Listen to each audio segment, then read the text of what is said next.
Let's go!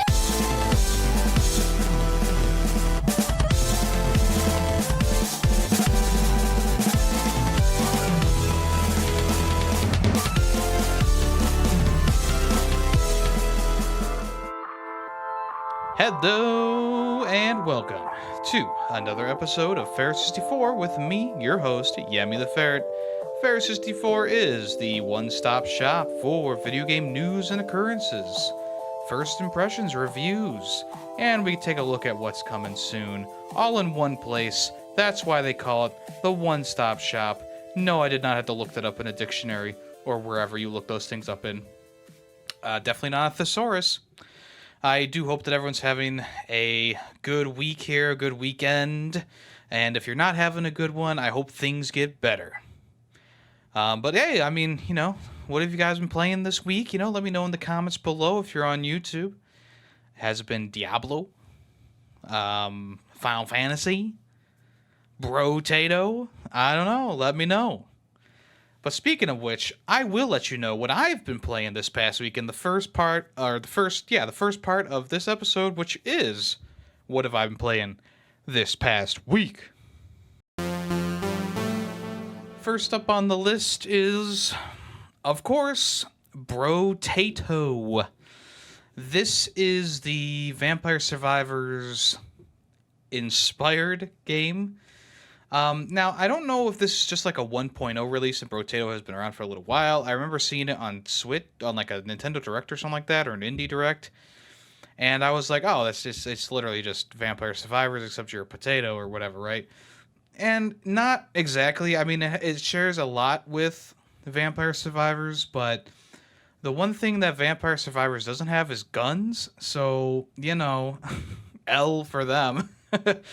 I do think that Vampire Survivors is a good game in general. It's an automatic shooter kind of thing. Not shooter, but like an automatic, like your character automatically attacks and the enemies just kind of grow in numbers, and you got to last like 30 minutes or something, 20 minutes or 30 minutes on a level to get to the next one. And that's all fine and dandy. You collect chests, you level up. You collect gems to gain experience and stuff like that. You constantly get upgrades for your items and your abilities. And Brotato takes that and goes, well, we're going to skim things down a little bit. We're going to make it so that you have like a really, comparatively, the Vampire Survivors, a really small area to run around in. You're going to be battling all different kinds of aliens, big aliens, small aliens, aliens with armor, aliens who shoot at you, aliens who are really small, aliens who charge at you, aliens who are bosses, and they shoot things like big things, tentacles that come out of the ground and try and swipe at you. It's all there. And you are one lone potato, a brotato if I may, who is there to defeat them. So instead of it being an unlimited area to explore, you got a pretty small area comparatively, and also you collect little gems to level up as well. So it also has that to it. But the waves, obviously they get longer as you go. But after each wave, you have a random 4 items that you can buy if you want, or you can re-roll. And what you want to do is you want to collect multiples of each weapon. So a normal Brotato character, they'll hold 6 weapons. And so what you want to do is when you get 2 common SMGs, let's say, you can combine them to make a uncommon SMG, and then you can combine 2 uncommons to make a rare, and then you can combine 2 rare to make an ultra rare, and that's kind of what you want to do throughout this. And of course, there's plenty of quirky abilities you can get. Things like a crown that gives you, it gives you 15 plus harvesting, but minus 6 speed or whatever. All these different stats that you need to pay attention to: damage output, range damage, melee damage, health regeneration, health stealing. Range in general, how far away you can start shooting enemies, how fast you attack, how far away things need to be for you to pick them up, how many points you get per pickup. That's the harvesting one. Lots of stuff like that. So, you go through the game once with the normal, potato. You get the wave 20, you beat the boss. It's all fine and dandy. But where the game really starts getting fun and interesting is where you start unlocking the new potatoes. Like, there's all these different, but there has to be like 30, 50, I don't even know, 50 potatoes to choose from if you unlock them all. And of course, each of them kind of has their own little base stats that you build off of. But some of them are really super unique. Like there's one that you need to be hit in order to explode, and then you damage all the enemies around you. So you gotta really work on your health regeneration with that character. Or there's one character who can hold 12 weapons at a time, but every weapon you get a decrease of 5% damage, which is kind of crazy. There's one character who levels up a bunch of stats every time they level up, but you get like -5 health. So you gotta be careful about that. You gotta do things to increase your health output. There's a whole bunch of crazy and weird characters. Of course, I haven't gotten them all. I've gotten a good chunk of them. And I have found some that I do enjoy the use over others. But right now, I'm just kind of playing through the game, kind of messing around with the different characters. I think I've gotten past wave 20 3 times now, because I have a difficulty level 3, and I think there's 5 difficulties levels in total. And I'm going to be honest with you, difficulty wave level 2 was hard enough. Difficulty wave 0 and 1 are like child's play, but 2 really starts amping things up, and 3 was like even worse. So it's one of those things where it's like, oh man, like it's actually a pretty challenging kind of game. And of course, when you die, you have to restart. Your run's over, so you gotta start over at wave 1 and build back up. And usually that's when I choose a different potato, or I take a little bit of a break. But I mean, when I play Brotato, it's like an hour or so. I just sit at my computer and I'm just doing a run. And sometimes, I lose track of time. It's just a very fun game. The soundtrack is bopping, I'll have a video on in the background or a live stream up, of whoever's live at the time.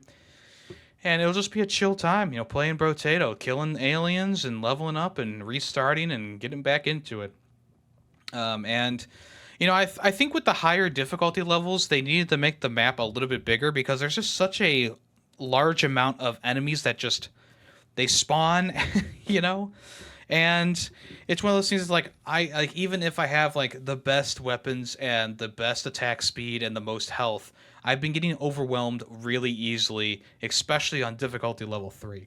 And I think if they expanded the map a little bit so you can kind of train aliens around, it would be a lot better. Or maybe not, maybe a little bit easier, maybe not better, but it would be a little bit easier, and I think I would, not be so frustrated when wave 18 comes around and it's taking me 30 minutes to get there because the waves are so long.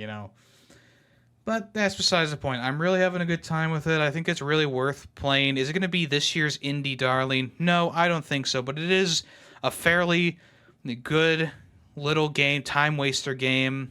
I don't know if it actually came out this year or if it was just, or if it just went into 1.0 this year. I don't know. All I know is that Brotato's been a great time. And you should definitely check it out. It's like $5 when it's not on sale. When it is on sale, it's like $3. So definitely check it out, pick it up, play it, see if you like it. I think it's on Switch and Steam right now. I don't think it's actually on PlayStation or Xbox, but we'll see if it comes to those in the near future. I've also been playing Dave the Diver. This was a little bit of a hidden game. There really wasn't a bunch of build up to its release, and when I saw it on Steam, I was like, Dave the Diver. What the heck is this? Why is there a fat man in a diving outfit on my Steam page? It's like looking in the mirror now. But this is actually, Dave the Diver is actually a really good time so far. It's a very chill game at times. It's kind of got a roguelite element in there, but also you have a restaurant management as well. So think of it as like Dredge, where it's kind of like, go out and fish and come back before nighttime or, bad things will start happening. It's kind of like that, except let's say you got back to port and they had you go out again and catch stuff and then come back and then open up a restaurant and serve sushi. Think of it like that. It's crazy that in 1 year, obviously there's a ton of like gardening and slice of life games coming out.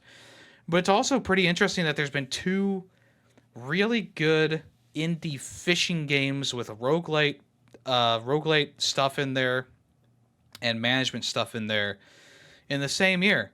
Dredge was the first one, and honestly, I think that Dredge is a bit better than Dave the Diver, but Dave the Diver is a completely different experience. So you start out and you're obviously a diver, and you get hired on to dive in this like ever changing, kind of like a pool of water.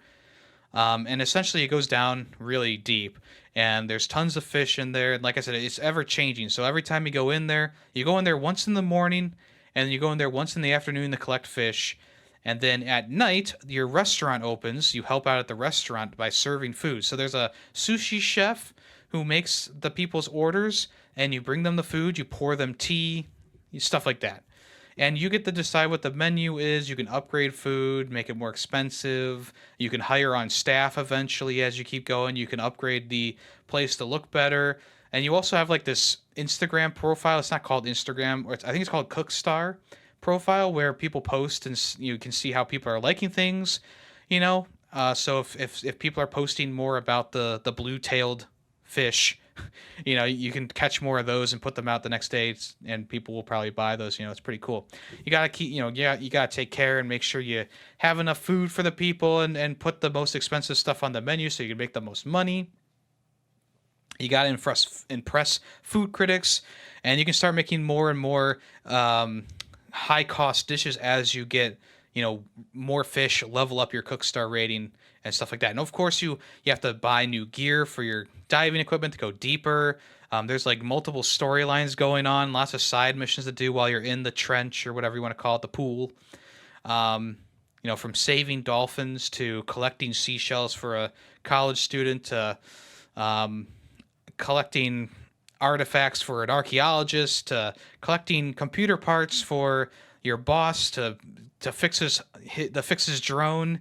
And there's also a guy who's like this really he's like a fedora wearing kind of guy, but he's got this, like, everything in this game is super stylish and really well animated when there's a cutscene, and it's all kind of like pixel graphics, pixel art.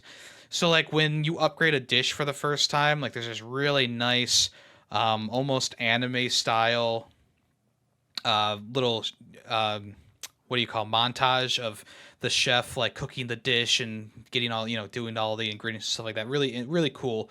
And then like the same thing for the gun guy when you upgrade and buy a new gun from him, because he there's some fish in the sea that are big and they want to kill you, like the shark and hammerheads and stuff like that. So essentially you get the gun to help defend yourself against the bigger threats, and you use the harpoon gun to fish and get regular fish. And also you have like a knife, and while you're in the water you can also find like a katana or a sword or a baseball bat to improve your melee. And then you can also find different weapons and stuff. And the more blueprints you get for the weapons by just picking them up, he can actually manufacture the weapons for you. And there's like a little manufacturing anime-esque, style animation cutscene that plays. And like I said, it's very, very stylish. There's a lot of layers in this game. Last year, Cult of the Lamb came out. It was a roguelite. It was a management game. And that was my second favorite game of last year. It was super stylized. And it was just one of the best roguelites I've ever played. And Dave the Diver, even though it doesn't reach the heights of Cult of the Lamb, or even Dredge for that matter, it's still a very calm, relaxing, satisfying game.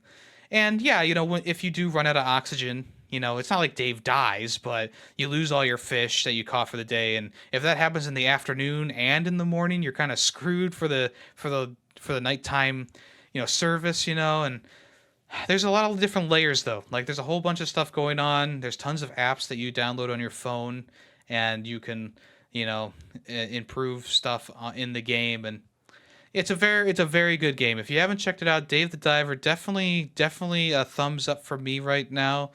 Like I said, it's kind of roguelite-ish, but it's a much more relaxing and calm game. You're pretty much just fishing, using your harpoon gun to fish, and doing some side work during that all.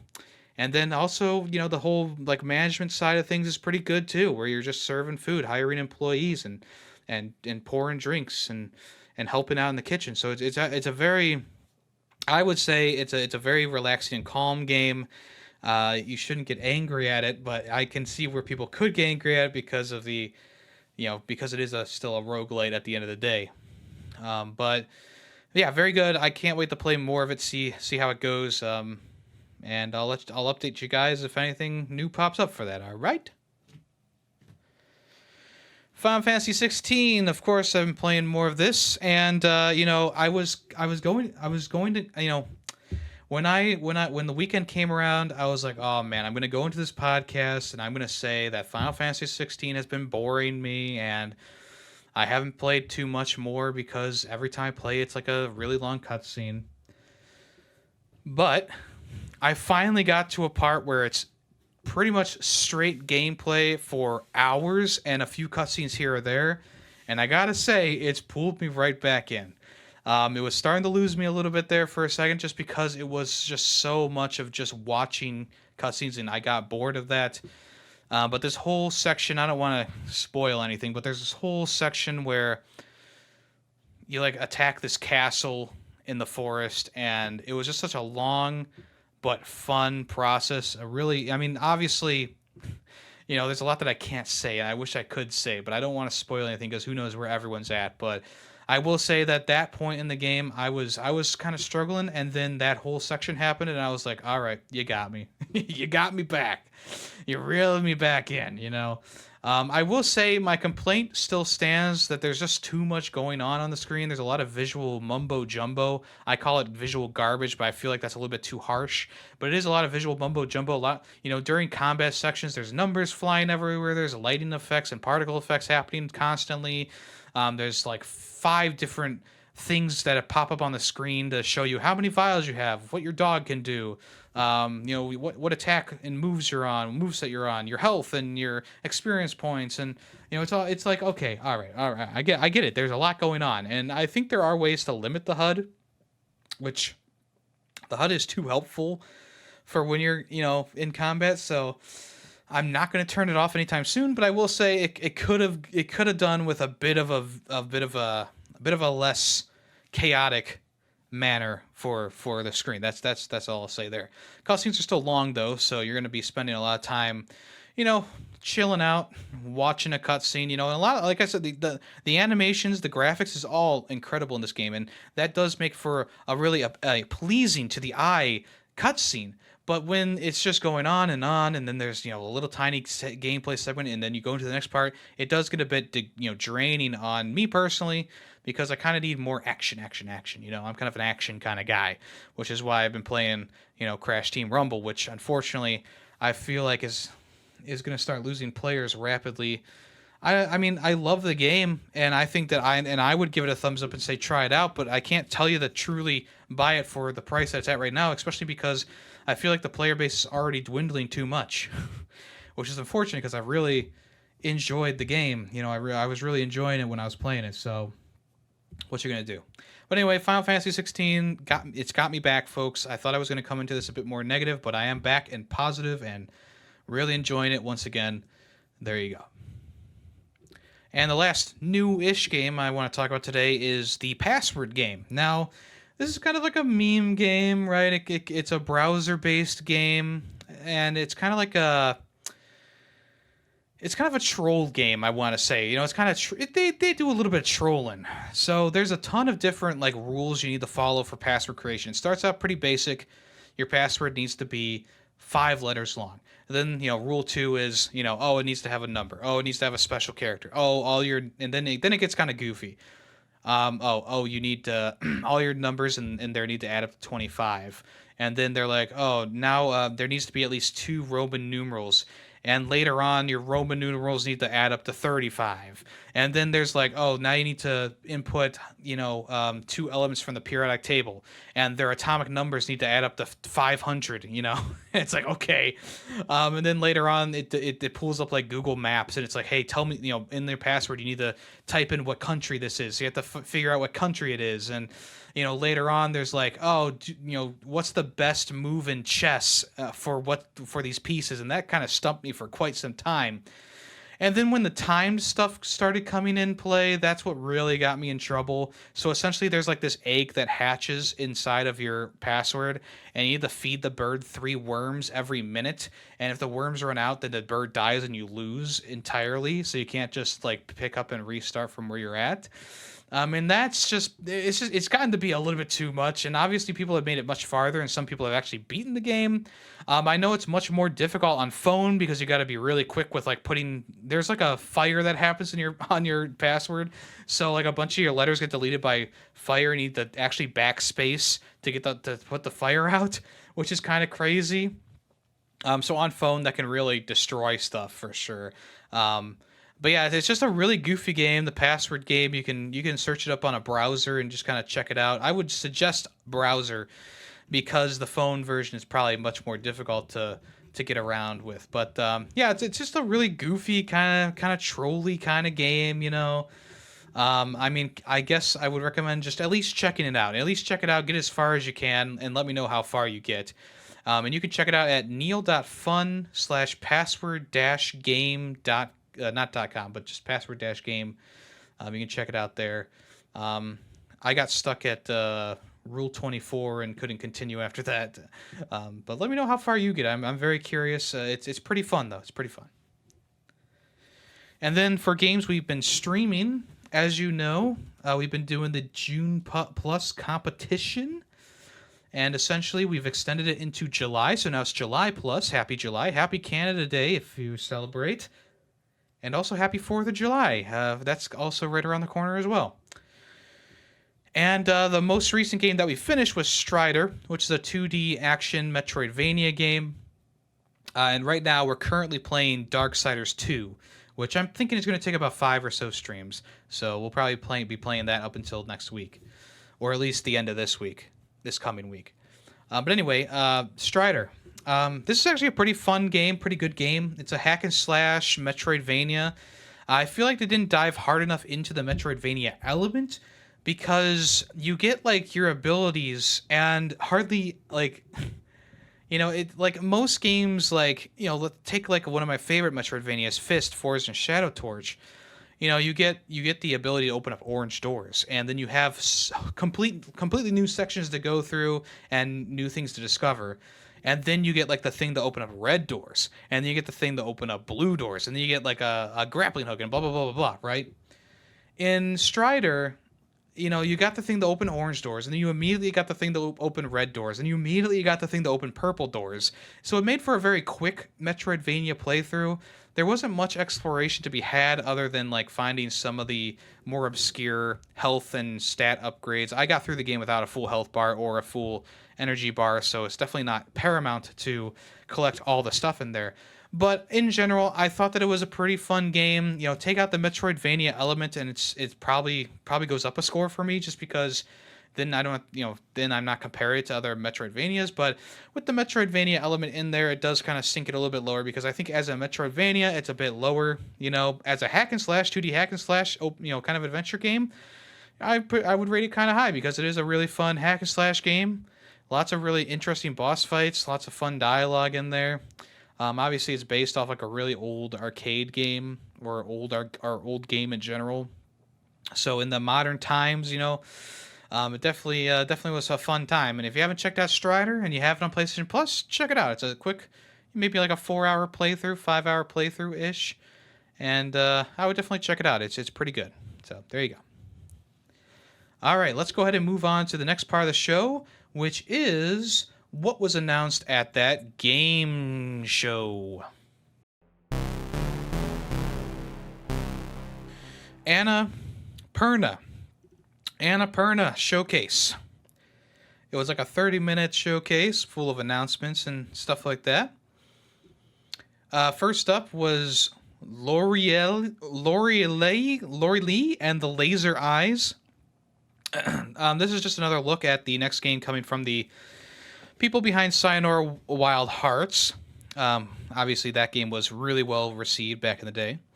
Right now, they don't know exactly when the game is going to be coming out, right? It originally was, I guess this game was originally supposed to launch in 2014 or something crazy like that. But essentially, it's a weird game. It's hard to say what exactly it is, but they had like a flash of a QR code that you can kind of combine together. But this is the first time we've seen it in a little bit. So if you want to check out that trailer, all of it's going to be on Annapurna's YouTube channel.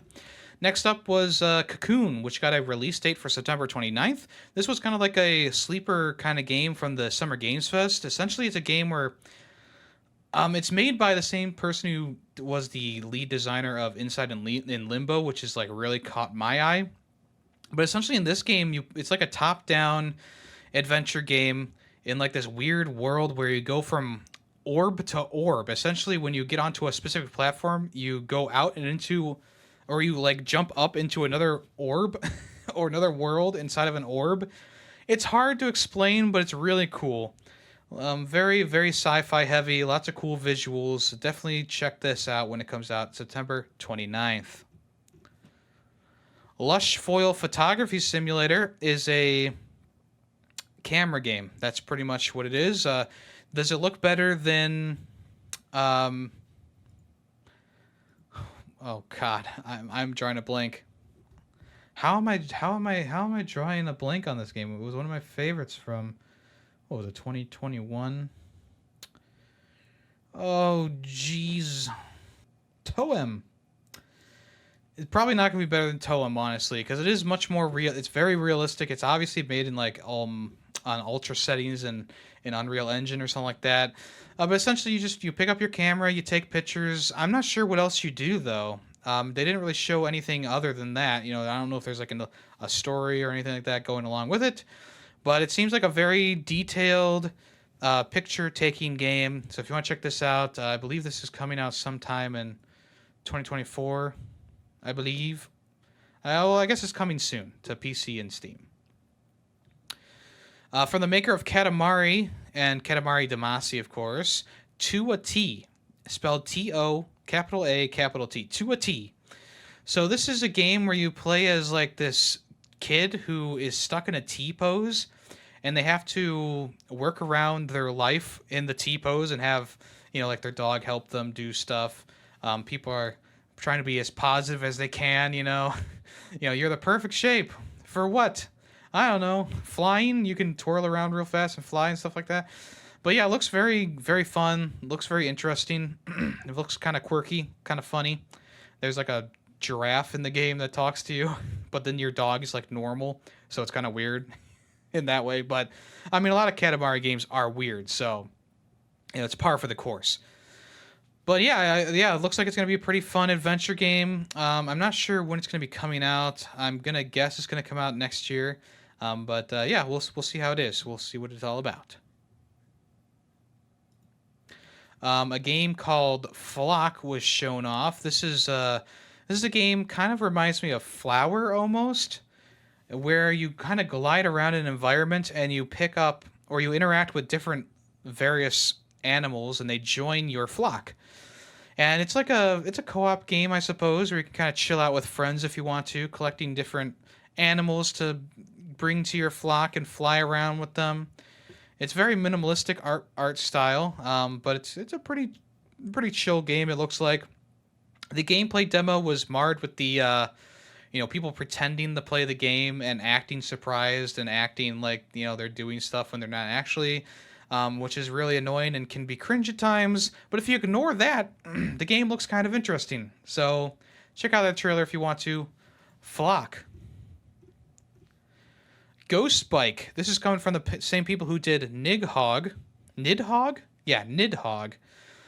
So this is a much different game than that, though. Instead of it being a 2D, sword fighting game, this is a game where you get on a bike and you have a little ghost buddy on the front, and you just travel. You're gonna ferry the ghost in your bike basket and be and race to win the power back to them so they can travel to the afterlife. The ultimate goal is to revive the last of the ghost bikes. So I guess you're gonna be riding different ghost bikes as you go through, and essentially winning a race helps them ascend to the afterlife. So much different than Nidhogg. And it definitely has a more interesting visual style than Nidhogg as well. But yeah, Ghost Bike, that's coming out. I'm guessing. Oh yeah, 2024, coming out in 2024. A game called Mundane. I think maybe. No, it's not. It doesn't have an e at the end. Mundane. This game, I guess, came out in 2021, and they're doing a big update for it. They're re-upping the graphics, putting it on newer platforms and PC.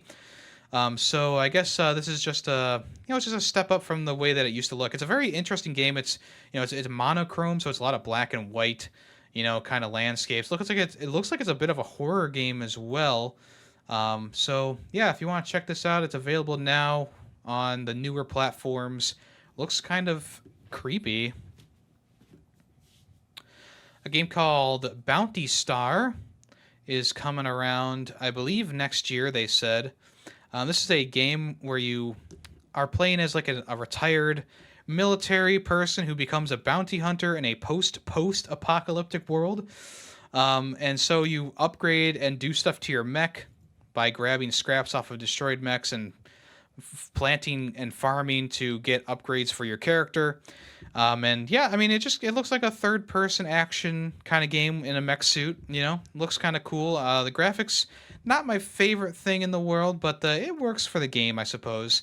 But yeah, if you want to check out that trailer, it looks kind of cool. If you're a fan of mech games in a post-apocalyptic world, this might be right up your alley. They announced that Stray is officially coming to Xbox on August 10th. The trailer was pretty cute. It's pretty much the stray cat pushing an Xbox controller off of the table, and it turns on the Xbox. So it's been a long time coming, about a year or so, and Stray is finally coming to Xbox. If you want to check that out, I think it's actually no, it's not coming to Game Pass, so you do have to still buy it. But it's a perfectly fine game if you want to check it out.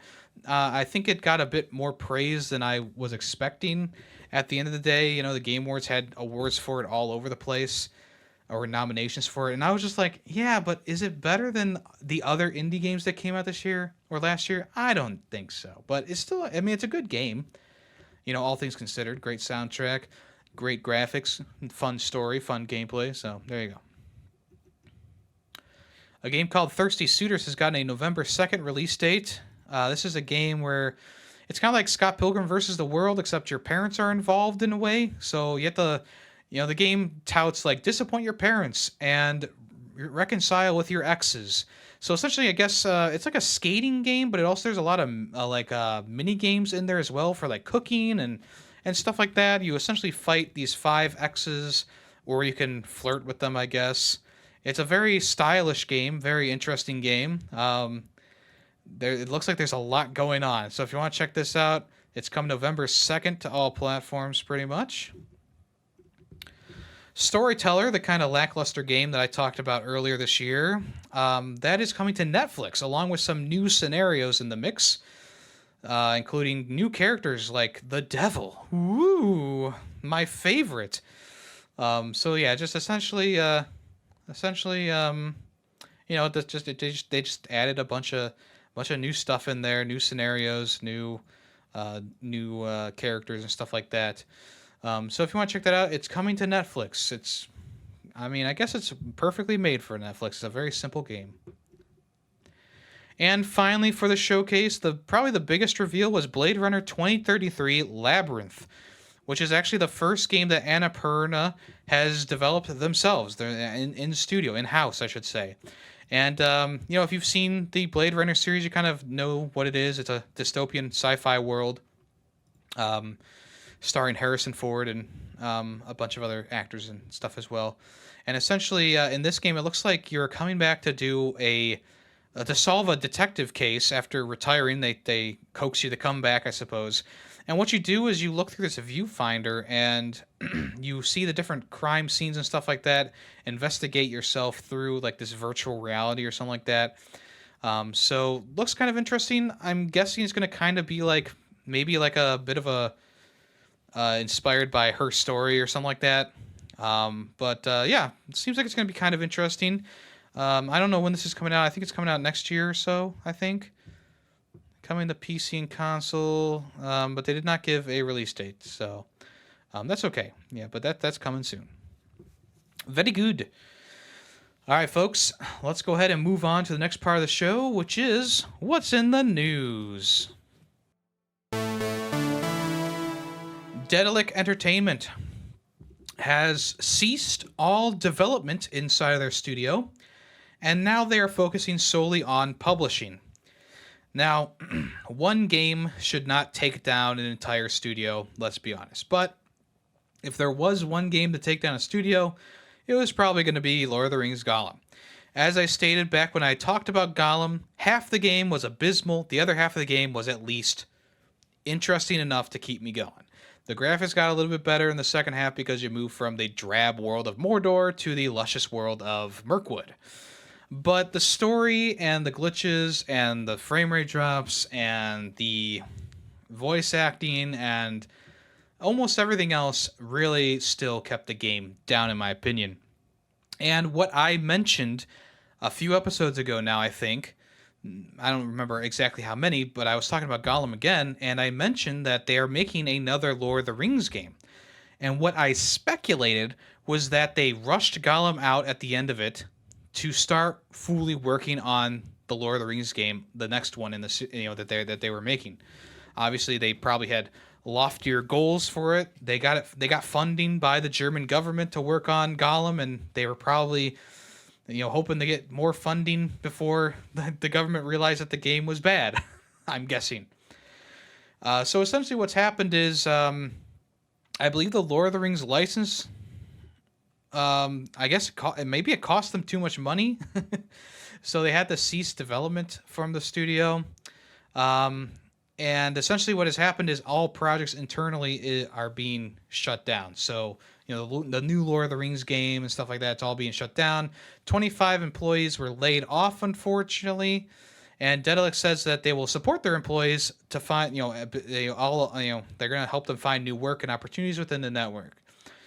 Obviously, Daedalic has brought us some nice games. There's a couple like Shadow Tactics and Memories of Old, I suppose. But really, I mean, a lot of the studios that are around Daedalic are the ones that have been putting out the better software.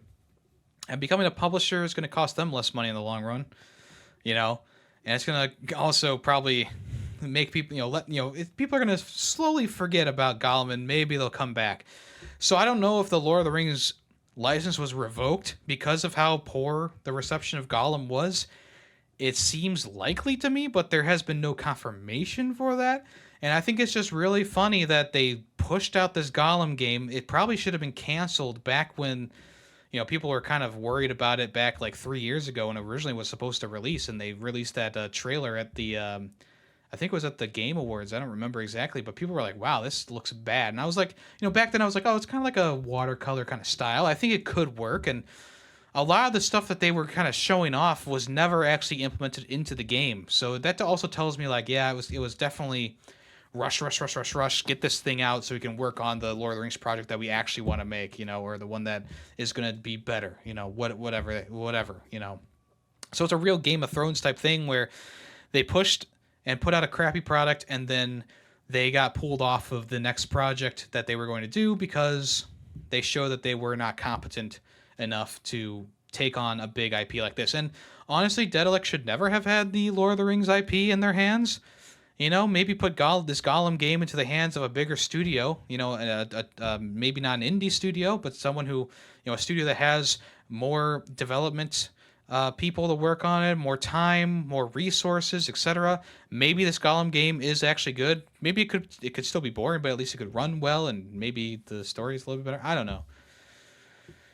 But yeah, so Daedalic's switching over to publishing only, no development in-house, which might be a good thing for them for right now until they can maybe recover from the whole Gollum debacle. Cyberpunk 2077. So I've seen a trend recently where bad games that came out and people completely crapped on, people are going, that game actually wasn't bad. It actually never was bad. Redfall is a big one. Going back, I mean, I can't remember exactly all the games that people have mentioned on. I've just noticed the things on Twitter. People are saying like, oh, this game was never actually bad. It was actually really good. And then there's a whole bunch of support for them underneath, in the replies. And it's like, okay, fine. Like Forspoken is another one of those ones where it's like, yeah, it's not a bad game. It's actually really good. You just have to kind of trudge past the first like 10 hours. And all these bad reviews are because people didn't go past the first 10 hours. And any criticism that was in the replies, they were like, oh, that's your opinion. Like, I don't know. Is it? I mean, I don't reply to any of this stuff because I hate Twitter nowadays, but a younger me might throw my hat in there. Not anymore. Anyway, this is all leading to the director or the executive director of CD Projekt Red and Cyberpunk 2077 says that the game was never bad, and dunking on it had become cool, which is why it got so many negative reviews. He's quoted as saying that the early reviews were actually very positive, and once they started going negative, it didn't stop. They were very surprised and shocked. Here's the problem, though. Cyberpunk 2077 was quite literally, absolutely broken when it launched on the PlayStation 4, Xbox One, PC, and even though it ran better on the newer consoles, it still was not the best thing ever. Lots of expectations, people let down because they did not deliver on things. There's a good video by Crowbar Cab, or whatever his name is, that kind of goes through all the different promises that they made. Also, Beat 'em Ups made a really good video about Cyberpunk 2077, just all the different things that they either lied about or just didn't put into the game, maybe due to time constraints and stuff like that. In all honesty, Cyberpunk needed another year in the oven. Just another year to just iron out the glitches, get it running at a good frame rate on all consoles across all platforms. The problem is that Cyberpunk 2077 came out at the worst time because it was between console generations, between the PS4, PS5, Xbox One, and Xbox Series X and S. And that's the worst time to come out because now people are expecting, that you got a whole bunch of people on the old consoles who want it on the old consoles, and you have a whole bunch of people who want it on the latest and greatest consoles. And that is obviously going to be a big hurdle for a studio having to put out like 5 versions of the game. So it is not, I mean, did it become quote unquote cool to dunk on Cyberpunk? I mean, I know that there's bandwagoning that happens all the time. People don't even play games and criticize them. It happens a lot, for better or for worse at times. There's a lot of people who dunked on, Scarlet and Violet. They never played it. I never played it personally, but you see all the videos of the glitches and how bad the game, like the graphics look and stuff like that. And you're like, oh.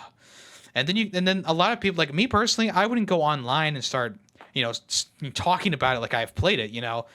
I'm not one of those people. Like if I look at a game and I go, wow, that kind of looks bad, I'm not going to go out on Twitter and say, hey, this game looks bad, and then have a mob of people gang up on me, or go onto a popular post and say that. Maybe a lot of people just like the attention. I don't know, but a lot of people, they don't actually play games and then they criticize it, which is bandwagoning essentially. Or there's a lot of people who bandwagon the opposite way, positively. You see that with Madden all the time.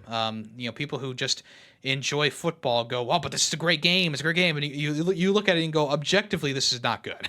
Like objectively, it's not my opinion. It's an objective statement here. But for games like Cyberpunk 2077, I mean, this was one of the biggest games of the PS4 era across all platforms. A lot of people bought it themselves, tried to play it. It didn't run. It crashed. It ran at a poor frame rate. A lot of people were expecting the world of this game, and I think that's where things really truly fell apart. It wasn't because people were bandwagoning. It was because people's expectations were so high. And when they put in the game, it was kind of crappy, And I personally, I bought it the day it came out. I played like an hour, and then I didn't play it again until on stream, like a couple years, maybe a year or two later. Now it was because I think we finished it last year. So yeah, it was like 2 years later. They've done multiple updates. There was a relaunch on PlayStation. They had to take it down for a little while and relaunch it. And now with the Phantom Liberty expansion coming out, it actually has a positive rating now on across the board. So they have built this game back up from the ground, from 0 to 100, right? And you can't say that about a lot of games. No Man's Sky, Cyberpunk, these are two examples of games that have had an abysmal launch but have kept up with the updates, and they've made the games better. And for these, obviously this person, I don't know, maybe they're just speaking out of their ass. I don't know. Them to come out and say this kind of discredits all the work that they put into the game, and it's easy to go, oh, it was always good. It's much more difficult to admit that something was bad when it came out and you've improved it. It's much more difficult for some reason for these developers to do that. There were even when No Man's Sky was at its worst, the developers were kind of in denial for a little bit before they started, working on it and listening to player feedback. And the same thing happened with Cyberpunk, where the game came out and I don't think that they believed that it was as bad as it was, but they started working on it and now it's better now. And for this guy to come out and say something like this in a public forum doesn't look too good on CG Projekt Red. But what are you gonna say? I don't think the game. I don't think at launch that especially on like PS5 and Xbox Series X, I don't think it was bad. I think it was at least playable, and it was actually probably good. But it's all the more people had the PS4 and Xbox One versions and PC versions, and that was where the main stuff came from. I remember, I think it was a Watch Mojo video or something like that. Some top 10, I watched the top 10 best and top 10 worst, and they put Cyberpunk 2077 on the top of the worst and on the top of the best list for that year. And I'm like, you can't do that. So I think they updated and specified, like, it's the PS4 version that's the worst, the PS5 version that's the best. Would I put this game as my game of the year, the year it came out? No, but it might have made the top 10, if it was in working condition that year. Maybe. I don't know. The problem is that the game came out also like at the end of the year in like December. So it was kind of in one of those weird spots where it's not going to get recognized for any awards because it's too late in the year, and it's too, and people are going to forget about it because it's too early in the year, Whatever. I don't like it when big games release in December. That happened with Callisto Protocol. And I made a bet back when the Game Awards was doing their thing. I made a bet like, hey, Callisto Protocol has groundbreaking visuals and great audio design. That's the one thing those are the two things that Callisto Protocol has going for it. It's not even going to show up at the next Game Awards, and I'm reinforcing that right now. I bet you a playthrough of the new Baby Shark game, which I'll talk about later, that Callisto Protocol will not show up at all. Even though it probably deserves at least a nod for graphics at least. Anyway, let's go over to another tone-deaf CEO. Microsoft CEO isn't a fan of console exclusives, and he publicly blamed Sony. In an interview with The Verge, he's quoted as saying, "If it was up to me, I would love to get rid of the entire exclusives on consoles. But that's not for me to define, especially as a low share player in the console market. The dominant player there, Sony, has defined market competition using exclusives. So that's the world we live in. I have no love for that world." Fuck you! This guy's saying that Sony started the whole console exclusive shit? No! There's been console exclusives dating back all the way to the fucking Atari. Like, are you fucking kidding me? And Microsoft, your hands are not cleaning this whole thing. Remember when Halo came out, Combat Evolved, and you didn't put it on Mac? Huh, that sounds like an exclusive to me.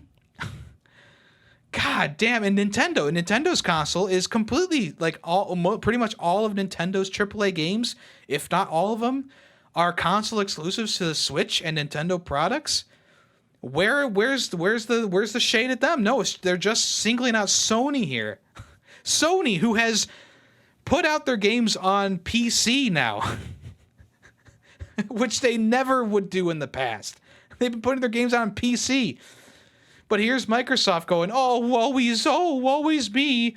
Oh, the exclusives market, it's such a bad thing for us. We're such a low share player in the console market. Please stop putting out these really good console exclusives, Sony. And Nintendo's over here in the background like, Tears of the Kingdom. Hello, Mario Odyssey. Hello, every single Pokemon game. Hello, WarioWare. Fucking Pikmin. Metroid.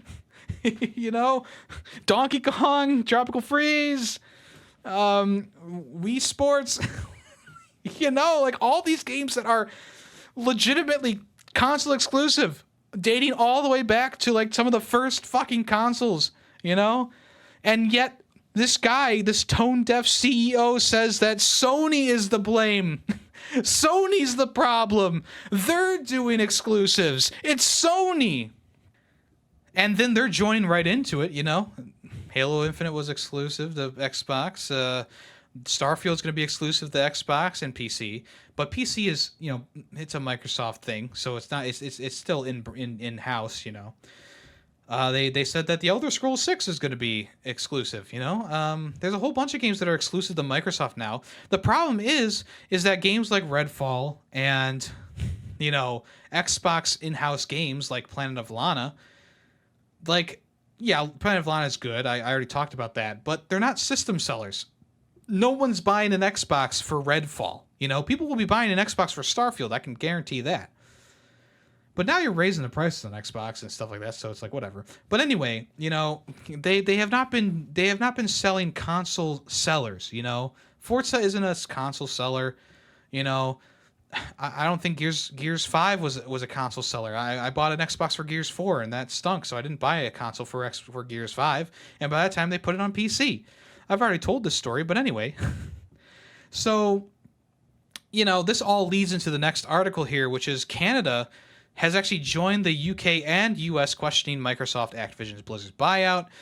Essentially, they dredged up all kinds of stories Microsoft did about the budget of Sony's games and how Microsoft had planned to purchase Square Enix back in the day but didn't have enough money and blah, blah, blah. You know, Microsoft playing the pity card because that's what they got to do in order to get this thing to go through.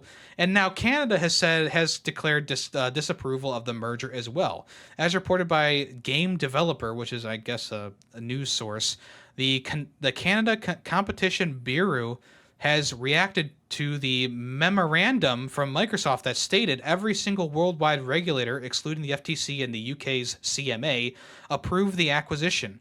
The factual inaccuracies of the statement have been called out by a Canadian lawyer named Jonathan Bitran. According to him, the CCB made concerns about the deal known back in May. Although it hasn't taken measures as far as the UK and USA yet, its disapproval of the merger is another blow to Microsoft and Activision and will likely cause a lot more headaches for them in the future. So, yeah, I mean... Who says that money can't buy you everything? Well, they never talked to Microsoft here. Look, at the beginning of this whole Activision Blizzard thing, I was very excited to see what the Microsoft could do. But after Redfall, and I mean, we'll have to see how Starfall comes out. I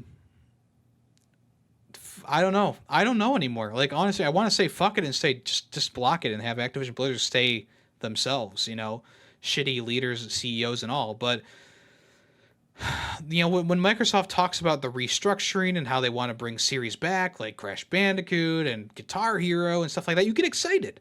And you want that stuff to happen because those are the things that a lot of players want. They want a new Guitar Hero and new controllers. They want a Crash Bandicoot game. You know, something more than Crash Team Rumble, and you know, put the teams that are working on Warzone back on the stuff that they were good at doing, you know. And Microsoft has made good games in the past with the studios that they own, you know. But the problem is that I just really don't trust Microsoft anymore at this point.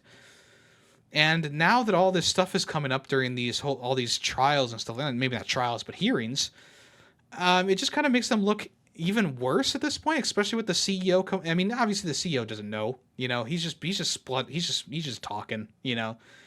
But that's the thing, though. Like, it makes them look extra bad with all the stuff that they're doing. You know, like Microsoft seems to forget that Nintendo still they are still the top selling console, the Switch. You know, Even with the PS5's numbers and the Xbox Series X's numbers, the Switch is still top dog. They pretty much have an entire library based on exclusives. You know, you buy a Switch not just because it's portable and it's a pretty good console.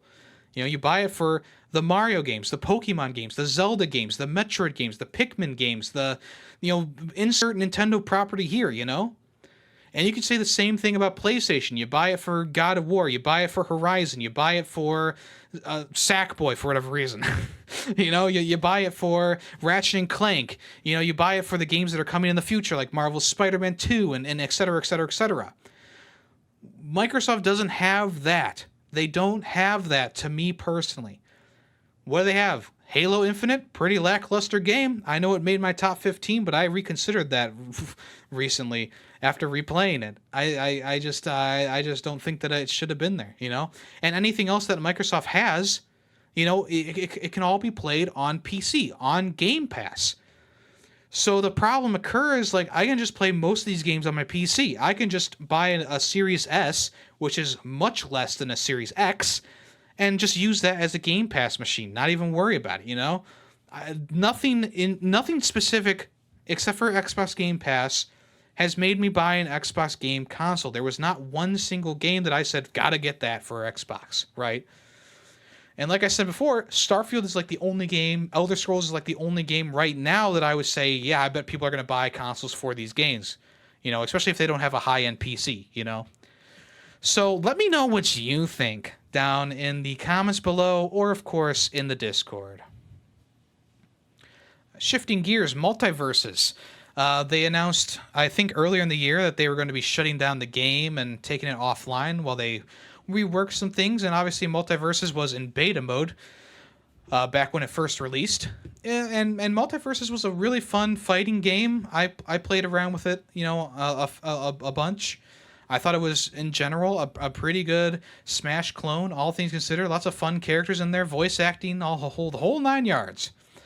So it's officially been taken down from storefronts, and the servers have been officially taken offline on the 25th of June. If you still have the game installed on your console or your PC, you can do the bare minimum here. You can literally play like practice mode, and that's it. So they said it's going to return sometime in early 2024. They are going to feature a widespread, they're going to feature new characters, a new plan for the game's grand return, probably a new season, So as of right now, the game is kind of completely dead until it'll be revived in 2024. So, Alan Wake 1 and remaster, I guess you could say. But the original Alan Wake starts off with a quote from Stephen King saying, nightmares exist outside of logic, and there's little fun to be had in explanations. They're antithetical to the poetry of fear. And actually, the studio behind Alan Wake had to actually purchase this quote from Stephen King himself. In a report by Eurogamer, talking to Remedy's boss, Sam Lake, he says that they really, really desperately wanted to open the game with a quote from the horror GOAT. And the quote in question comes from an early 2008 Entertainment Weekly article penned by Stephen King himself, lamenting the inability of film studios to adapt the medium for a mass audience. So when contacted to ask if they could use it, a lot of times you have to pay like a royalty fee or something like that, Stephen King came back and said, I'll give it to you for $1. So they made the exchange, and the quote was put into the opening credits, or the opening monologue of the game.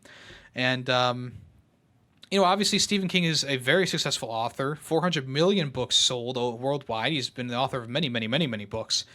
So it's kind of crazy. He only wanted $1 for this, but it was very generous of him. I mean, obviously Remedy back then was much more of a. I mean, they're still an indie developer, sure, but they were much less well known. I mean, I think Alan Wake was their first game actually. So very nice of him to do that, and a very touching story. I'm actually about to cry.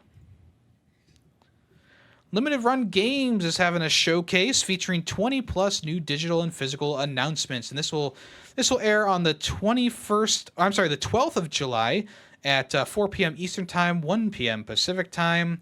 I think that'll be a pretty cool one. A lot of times these announcements have collector's editions in them of old games.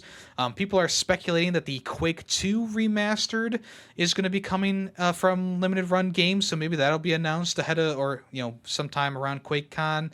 I think that it's probably going to be a pretty fun time. We'll see what they announce. It's probably not going to be anything new, so don't get too excited for new stuff. But a lot of what they announce is, they what limited run games do is they take indie games that didn't have a physical release or don't have a physical release, and they do physical releases for them in collector's editions and stuff like that, and help out the indie studios, which is really nice of them. So if you want to check that out, like I said, July 12th. At a 4 p.m. Eastern Time, 1 p.m. Pacific, if you want to check that out.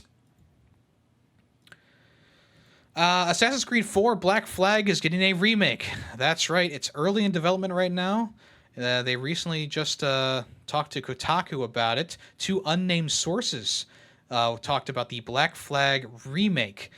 It's worth noting that the project is still very early on, so there's really not much that we actually know, or not much that's been confirmed, so don't go expecting Ubisoft to show it off anytime soon. But essentially, it's speculated that Ubisoft Singapore, who was the main studio behind the original development of the game and also the new Skull and Bones game that's coming out, they're heavily involved in this remake.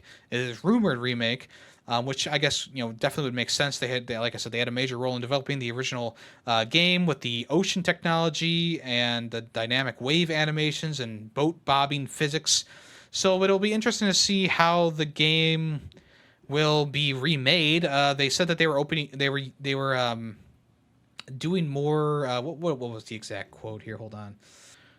They said that they are doing an expansion on the open world RPG, an emphasis on ship-to-ship combat, of course.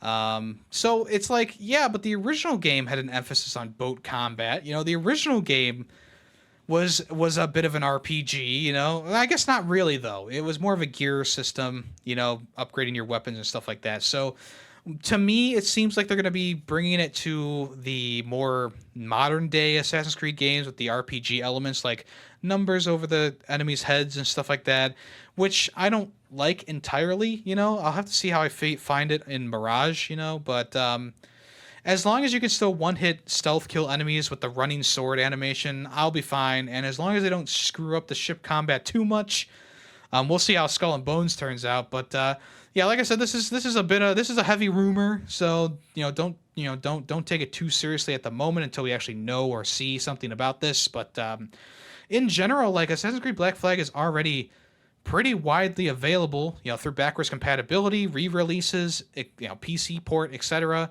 So I don't really know if we need a remake of this game. I feel like they should remake the first game, if anything, flesh that out more. Because essentially what the first game is, it's a tech demo. So flesh that game out a bit more, give it a bit more story, give it a bit more personality. Maybe then I'll be more on board. But a remake of Black Flag, my favorite Assassin's Creed game at this moment. Well, no, Assassin's Creed Brotherhood is still my favorite, but a very highly regarded game for me personally. Yeah, I don't know if we actually need that, but it'll probably make bank, so that's probably all they really truly care about. Okay, Everybody 1-2 Switch recently came out, and because you can use a phone to play with streamers and stuff like that, a lot of people have been kind of concerned about the pictures that people are using in the game. So if you play on the Switch itself, there are custom-made avatars that you choose from for each person, right? But kind of like Jackbox, anyone can connect with a phone, or I believe a computer as well, but mostly phone. So what they can do is they actually make their own avatars. They can use any picture from their camera roll. So if you have a photo of your gaping asshole or something, you can put that as your icon and join a stream and have, and if you get in the top three, one of the top three, your avatar will show and everyone will see your gaping asshole. Okay.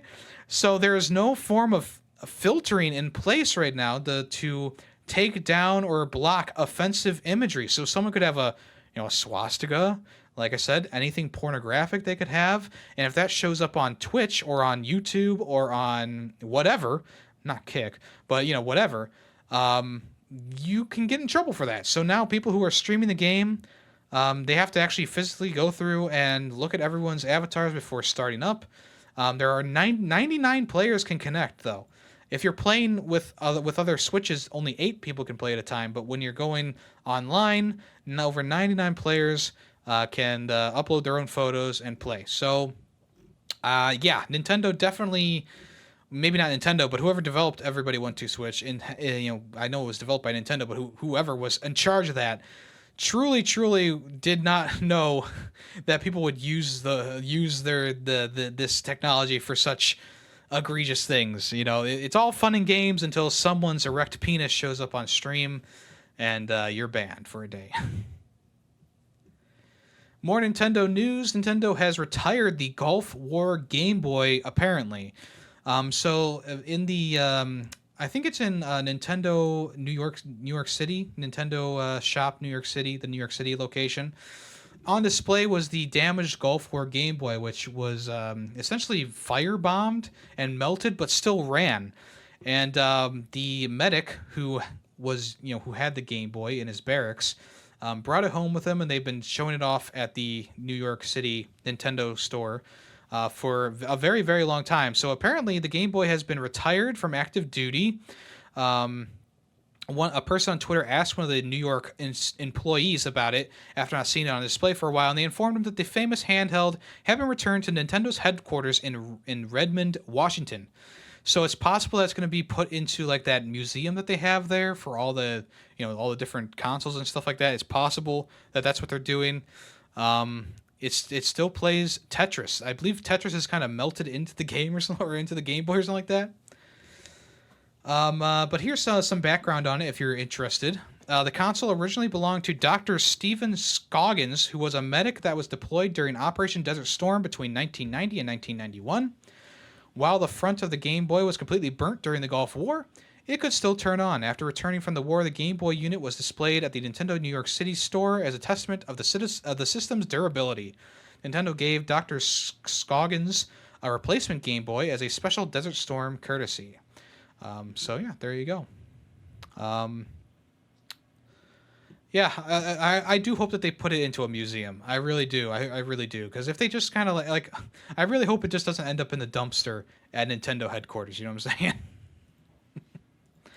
And finally, for the news section today, Mario Bros. Oreos. Let's go. Limited edition Mario Bros. Oreos are now available in store. It's pretty much just Oreo with different characters' faces on them. Mario, Luigi, Yoshi, Toad, I believe Power Star, Bowser, but no Peach. I believe if you collect them all, you gotta go onto the Oreo website and rescue Peach or something like that. Also, a Blooper, a Spiny, and a Power Mushroom are on the faces of the Morels as well. So make sure you keep an eye out for these in stores. Wherever you go, Walmart, Target, I don't know, wherever. Keep an eye out for these. Oreo is one of the best cookies in the world, especially when it's dunked in milk. So if you want to check it out, make sure you buy one. And if you store it, it might be worth millions one day. But probably not. All right, let's move on to the next part, or the final part, which is what's coming soon.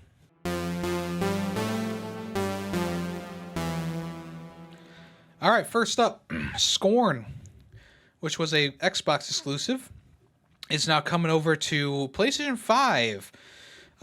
So this is following the teaser from the developer Ebb Software. They have finally confirmed that Scorn will be ported over to PS5 later this year. I thought that like graphically it was really impressive, but gameplay wise it was super unintuitive and annoying. It was more Souls-like than I was expecting, because essentially you have like a healing flask essentially, and you fight like these enemies that just are so tough, and I really fell out of it really quickly. But that's not to say that you might not enjoy, that you might enjoy. You could enjoy this. For $40, there is a deluxe edition coming. I believe it's also coming to Xbox as well. So you get the game, a steelbook, a digital art book, and a digital soundtrack as well. So yeah, if you want to check out Scorn on the PS5, that is coming soon. No official release date yet, but you can probably guess it's gonna come around before Halloween or something like that. Speaking of spooky games, Dying Light 2 is getting a big update called Good Night, Good Luck, which is pretty much the slogan from the first game, which, Greedy Waffles and I meme to oblivion. Essentially what this update is it's given a bit of an overhaul to the nighttime stuff.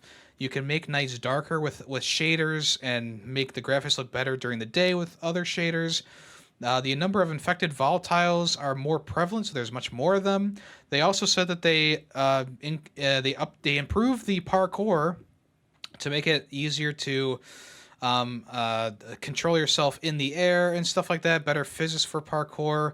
I did not see a stamina bar during the parkour section. Now, they didn't really do much climbing, but I will say that if there is no stamina bar in this, I may just check it out again, okay? I'm just saying. I have to confirm that. I'm just saying. Obviously, there's a lot more improvements like better momentum control, Haran night shading, which I guess is the first game, and there's more rewards and stuff like that. Maybe there's some new like player created maps as well, which is kind of crazy using the in-game community map editor. So yeah, seems like that's a pretty beefy update. Probably not enough to get me back into it, but like I said, if they take out the stupid stamina system, which completely ruins the experience, maybe I'll check it out again. We'll see. Wild Card Football is an arcade football game coming to PS5, PS4, Xbox, etc. Essentially, this is a American football game, so don't think of it as footy, okay? But this is actually tied to the to the Madden NFL franchise, and it takes after the NFL Blitz series, and of course, Backyard Football kind of reminds me of too. This is actually developed by Saber Interactive. So Wild Card Football is a totally new, officially licensed arcade football game with a roster of hundreds of pros, including former San Francisco 49ers quarterback Colin Kaepernick, who was actually featured on the cover and in the announcement trailer, which is kind of crazy. The guy hasn't played an actual game of football in quite some time. But, I mean, that's a pretty controversial figure also to put... I mean, controversial, quote unquote. I don't think what he did was that bad. That's just me. But it's kind of a controversial figure to put on the cover, especially when you have a whole slew of other people in this game. In the trailer, they mostly just showed off Colin Kaepernick and a few receivers, but they have confirmed that Aaron Rodgers, Patrick Mahomes, Josh Allen, looks like Russell Wilson. And Lamar Jackson are also in the game, along with a bunch of other players as well who will be featured. The game is very arcade-based, so you get power-ups, you can push through people, there's UFOs that come around, there's bumpers that you can run into, fumbles galore. They set out to create a fast-paced and fun experience that's pure adrenaline. Wild Card Football does just that by putting you in the cleats of your favorite players and ratcheting up with the intensity with some awesome new gameplay elements. You play 7-on-7 football in this kind of crazy looking field. Kind of reminds me of that. There's this like orc football game that was much more bloody, but whatever. So this game's going to come out on the 10th of October for all the different consoles. And yeah, seems like it's going to be kind of it's definitely something different than the simulation football of Madden. So I just might check this out when it comes around. Avatar: The Last Airbender Quest for Balance is coming out in 2023. No official release date yet. Essentially, you play as Aang, and you go through, or Aang, and you go through the entire run of the show, essentially. There are 9 playable characters in total, so there's Aang, Katara, Toph, Zuko. You'll be able to play through the game solo or in local or online co-op with other players as well. I will say the graphics not really that great, but trying to go off of the show, I guess they look fine. I'm not sure exactly what this game is going to be like. If it's going to be like a top-down beat 'em up kind of game or whatever. I guess we'll have to wait and see. But for fans of the Last Airbender, I'm a fan of that game. Or not that game, show. This might be something you might want to look into. So there you go. Avatar: The Last Airbender: Quest for Balance coming in 2023. Another game coming in 2023 is The Grinch Christmas Adventures. He's feeling festive on PS4, PS5, Xbox, Nintendo Switch, and Steam. And this is coming October 13th, way before Christmas. So this just adds another game into the mix in a very packed month. They did not show any gameplay yet, but they did confirm that it is a festive platformer for the whole family. You have to be sneaky to steal all the presents in Whoville. And thankfully, the Grinch has some wonderful, awful ideas, like a stealthy Santa costume, a candy cane lasso, and a speedy snowboard to take on the Christmas-themed obstacles in snowy locations. So yeah, hopefully this will be better than the PS1 era game. I have it on my shelf. I want to replay it.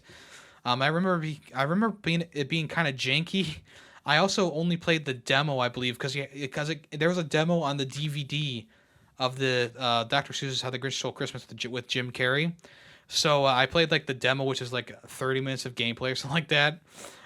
So this might be better. We'll have to wait and see, though. We don't really know what it is. I'm guessing it's going to be like a 3D platformer, collectathon. So we'll have to wait and see. It's being developed by OG Entertainment. Is that what they're called? I can't really tell.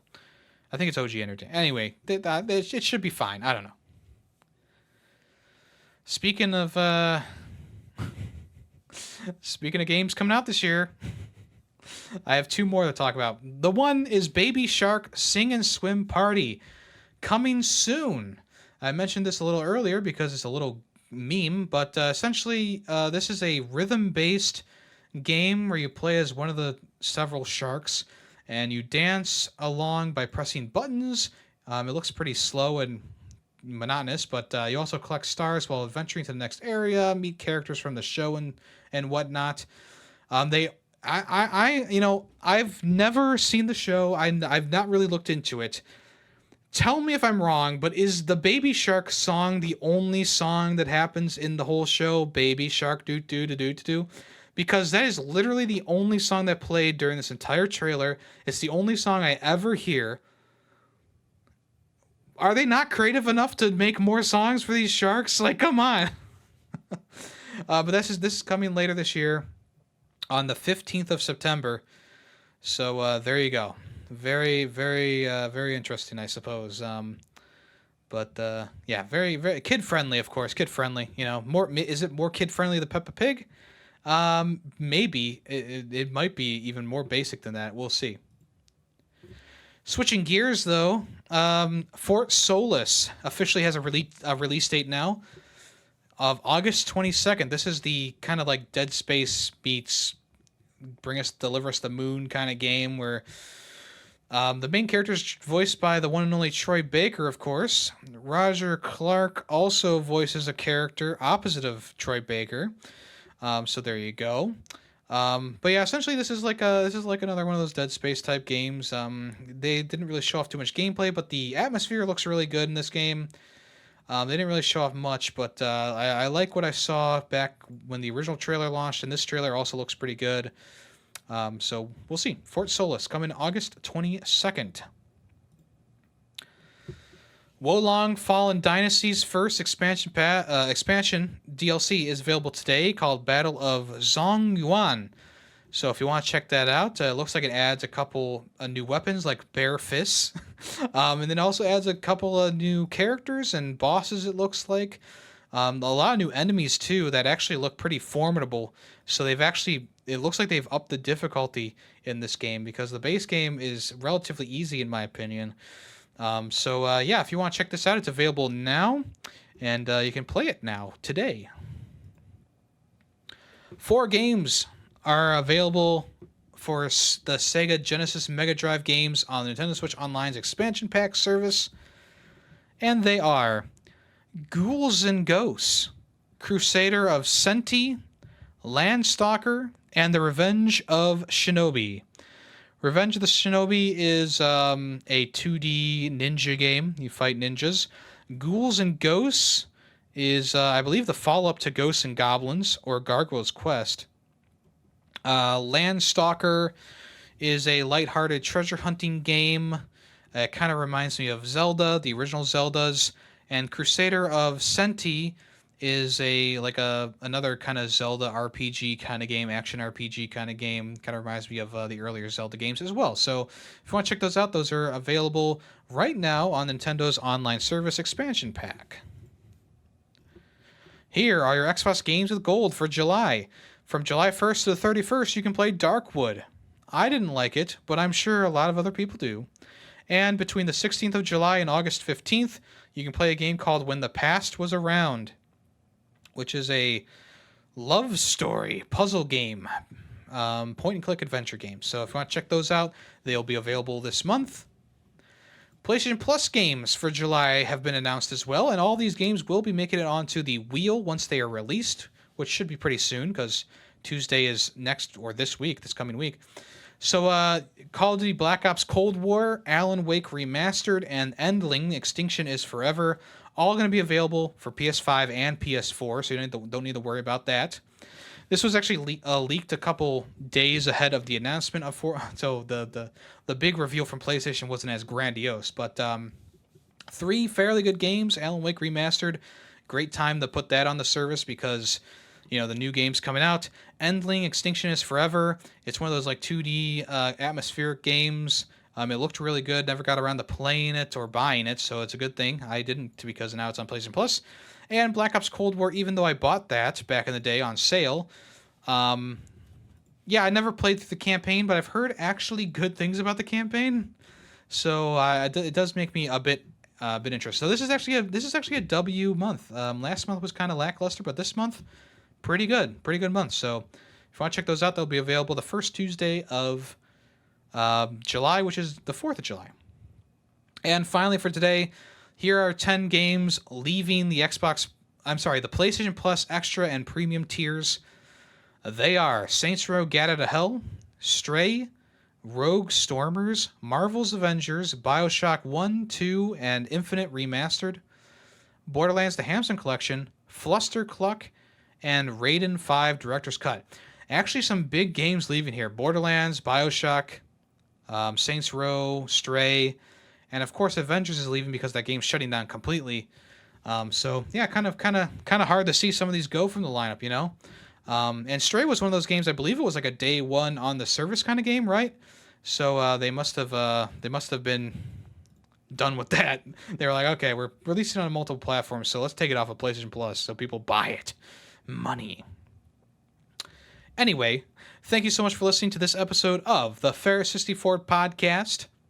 Let me go ahead and jump into the Guess the Song for today's episode.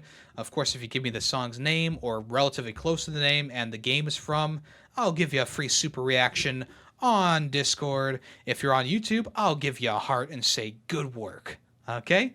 So what's the song for this week? Play it right now.